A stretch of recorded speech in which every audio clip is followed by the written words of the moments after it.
I'd like to begin my discussion with a quote by the famous British economist and Nobel laureate Ronald H. Hose.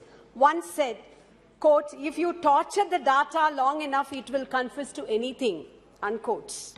And I find more meaning after listening to the speeches from the members of the honourable members from the Treasury benches. And why I would like to highlight this quote here is, after a lot of trumpeting its own, about boasting its own welfare measures and all policies, only in the numbers on the papers, in the social media, I could see a huge difference between what is showcased by the union government in terms of data and the actual quality of life that citizens are living in the backdrop of economic exploitation and socio-political inequalities. And equality is not a chimera, my dear sir, respected sir.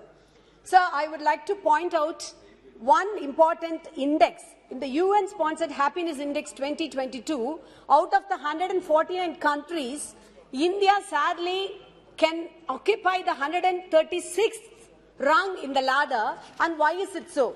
Because the union government is just supporting one part of the corporate sector, the big corporate wallas, totally neglecting the weaker section of the society, particularly the native tribes of our country. I'll tell you the reasons for that. With three special issues, I would like to highlight my point. Tamil Nadu has been gifted with 608 fishing villages dot the state's coastline. They harvest over 500,000 tons of marine products every year, making it the 5th largest fish-producing state of the country. But look at the plight of our Pulicat fishermen folk. It has been elaborately stated by my fellow honourable parliamentarian Dr. Jayakumar regarding the Kattupalli expansion of the Kattupalli port.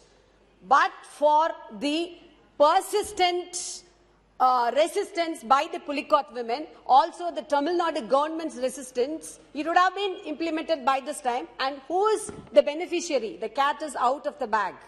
It is mainly directed for the advantage of the Marine Infrastructure Development and Private Limited, a subsidiary of Adani Ports. Now I can point out to this august house on which side of the scale the union government is trying to push up. The same case is can be pointed out in the development of a new port, the NIM port at the Ramandurai seashore, and I would like to request the Honourable Minister to consider the plight of the fisherman folk. See, if the NIM port is being established there, the project would displace over 50,000 fishermen families. The 6-kilometre-long breakwater structure to be constructed as part of the project would cause severe sea erosion affecting 27 villages. The second issue I would like to highlight is, sir, as a strong federalist, our Chief Minister, Thalapathy M.K. Stalin, he is no less a patriot, he is a staunch patriot, but a strong federalist. He has registered disagreement with the new draft Indian Ports Bill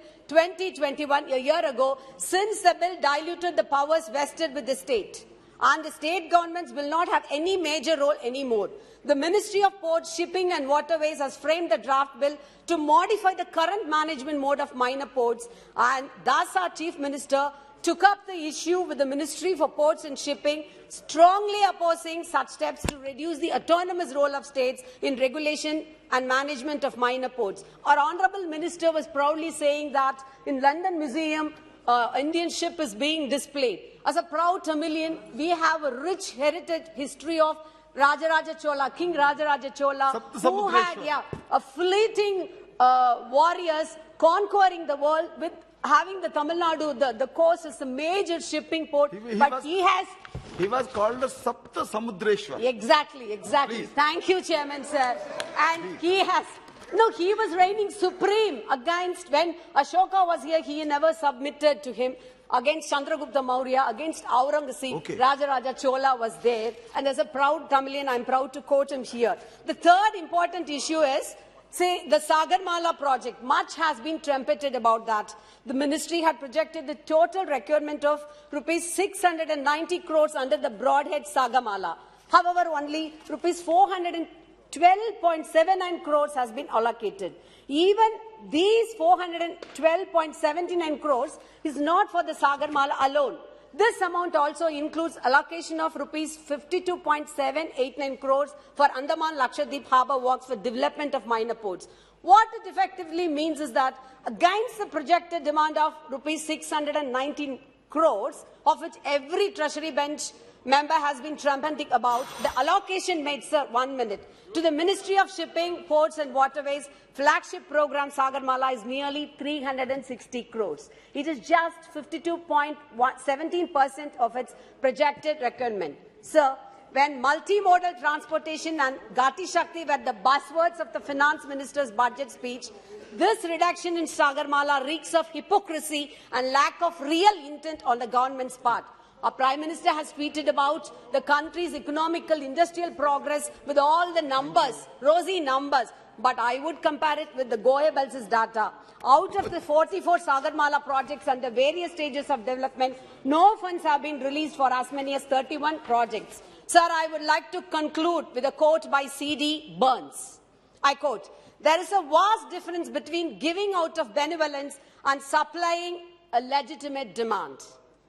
There is a vast difference between giving out of benevolence and supplying a legitimate demand.